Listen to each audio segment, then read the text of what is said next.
Alain Juppé est en campagne sur tous les fronts. Porte à porte, réunions publiques, visites de chantier, inauguration, entretien avec les représentants de différents corps de métier, comme ici avec les professionnels de la santé. Le maire de Bordeaux a un agenda surchargé. Pourtant, Alain Juppé, en poste depuis 1995, part largement favori à sa propre réélection. Un dernier sondage le donne élu dès le premier tour avec 57% des voix.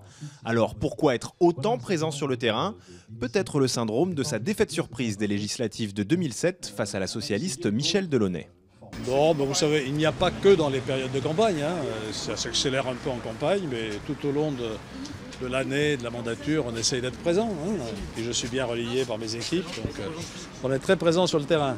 On va voir cette dame là. Son principal concurrent, le député socialiste Vincent Feltès, 46 ans, actuel président de la communauté urbaine de Bordeaux, ne se fait guère d'illusions sur l'issue du scrutin. Depuis presque 70 ans, Bordeaux vote à droite. Et la liste Feltès, largement ouverte aux écologistes, est créditée de seulement 24% des voix. Un pourcentage qui diminue à chaque nouveau sondage, malgré une campagne très active de porte à porte. Et pour lui, les électeurs se trompent sur les enjeux de cette élection. Il y a le contexte national, je peux comprendre votre déception.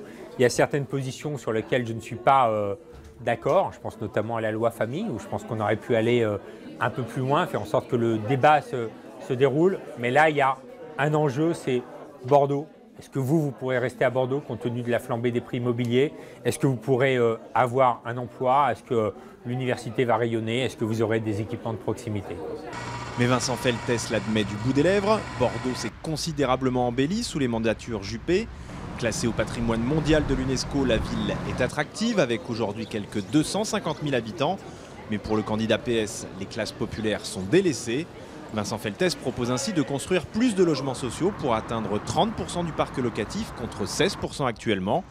De son côté, Alain Juppé, serein quant aux résultats, assure lui qu'il continuera de développer la ville en construisant de nouveaux logements et en améliorant les transports.